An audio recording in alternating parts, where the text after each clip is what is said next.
Welcome to Investor Web, your hub for insightful and engaging financial content.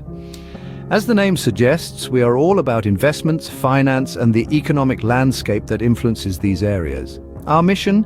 To provide you with valuable data-driven insights that empower you to make informed financial decisions.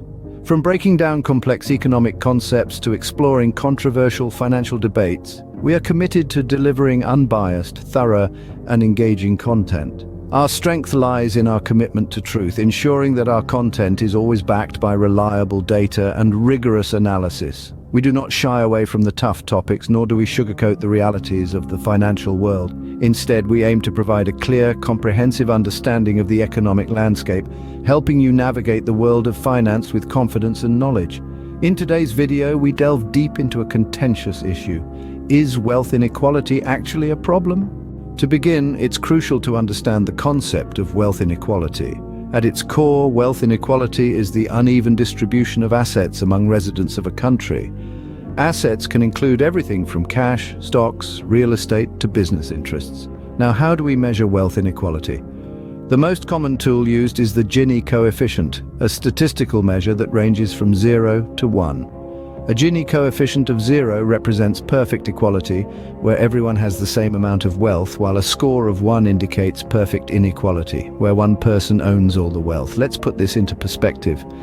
According to the World Bank, South Africa had the highest Gini coefficient in 2023, at nearly 65 hundredths, symbolizing extreme wealth inequality. Meanwhile, countries like Denmark and Slovenia reported coefficients below 25 hundredths, indicating relatively low levels of wealth disparity. Wealth inequality can take on several forms. It can be racial, where one racial group is significantly wealthier than another. It can be gender-based, where one gender has more wealth than another. And it can be generational, where older generations have accumulated more wealth than their younger counterparts.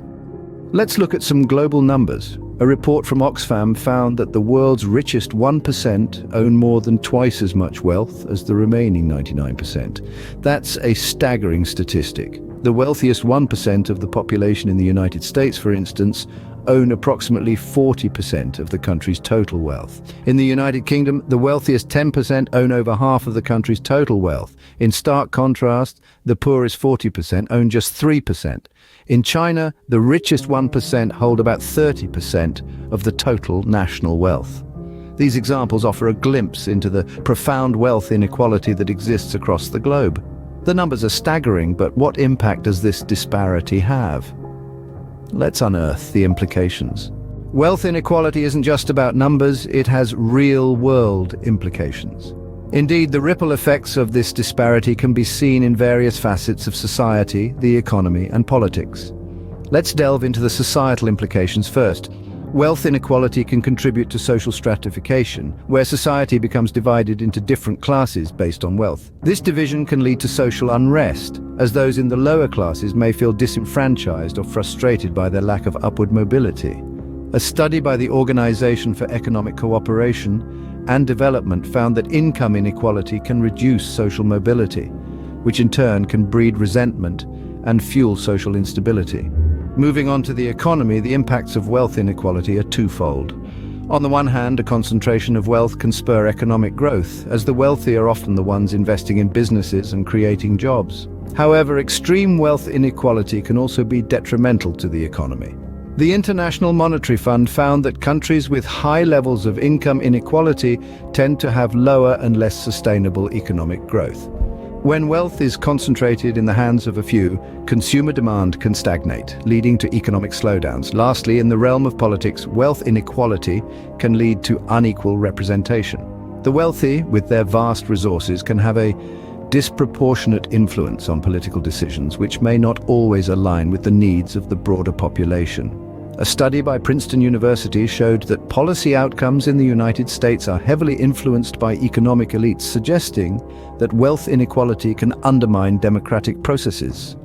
Despite these impacts, it's important to note that some degree of wealth inequality can be a natural outcome of a free market economy. It can foster competition, innovation, and entrepreneurial spirit. But the question still stands, is this inequality a problem? To answer this, we must look at the arguments. There are compelling arguments on both sides of the wealth inequality debate. On one side, proponents of wealth inequality argue that it is an inevitable byproduct of capitalism, a system they believe has proven to be the most effective at generating wealth and prosperity. Economists who support this view suggest that wealth inequality acts as a motivator, encouraging innovation and hard work. They argue that the potential to amass great wealth incentivizes individuals to take risks, start businesses, and create goods and services that benefit society as a whole. They often cite the example of successful entrepreneurs who started from humble beginnings. These self-made billionaires, they argue, are evidence that wealth inequality is not a barrier to success, but rather a testament to the opportunities available within a free market economy. They also point to studies showing that countries with higher levels of wealth inequality tend to have higher rates of economic growth. On the other side of the debate, critics argue that wealth inequality leads to a multitude of social and economic problems. Sociologists who study wealth inequality point to research showing that societies with high levels of wealth inequality tend to have lower levels of social mobility. This suggests that in these societies, the circumstances of one's birth play a significant role in determining their economic outcomes in life. Political scientists also weigh in on this debate, arguing that wealth inequality leads to political inequality. They suggest that the wealthy can use their resources to influence political decisions, leading to policies that further entrench their wealth and power. This, they argue, undermines the democratic process and leads to a cycle of increasing inequality. Critics also argue that wealth inequality can lead to economic instability. They point to research suggesting that high levels of wealth inequality can lead to financial crises. The argument is that when a large portion of wealth is concentrated in the hands of a few, it can create a volatile economy susceptible to boom and bust cycles. Lastly, some argue that extreme wealth inequality is morally problematic. They suggest that in a world of finite resources, it is unjust for a small number of individuals to possess a disproportionate share of wealth, especially when others are living in poverty.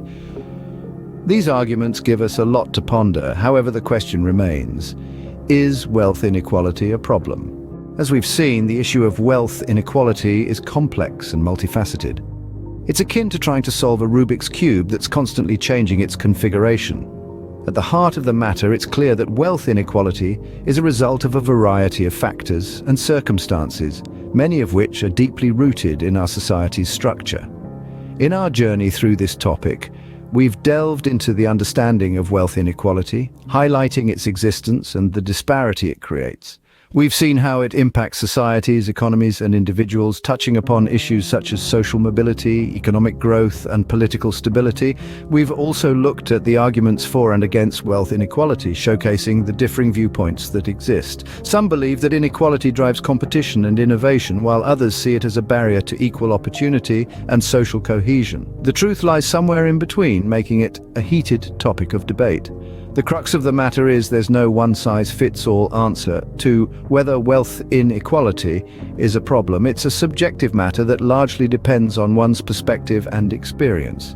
While it's essential to strive for a society where everyone has equal opportunities, it's equally important to reward hard work, talent, and innovation. This conversation is far from over. It's a continuous discourse that requires our attention and understanding. It's about finding a balance between ensuring everyone gets a fair shot at success and rewarding those who've achieved it through their efforts. The key takeaway? There's a lot more to wealth inequality than meets the eye. It's not just about the numbers, but about the impact it has on real people and their lives. It's about understanding the system, questioning it, and working towards a fairer society. We hope this video has given you food for thought. Remember, knowledge is power, so stay tuned to InvestorWeb for more insights. Don't forget to subscribe and hit the bell icon for notifications. Until next time, keep investing in your knowledge.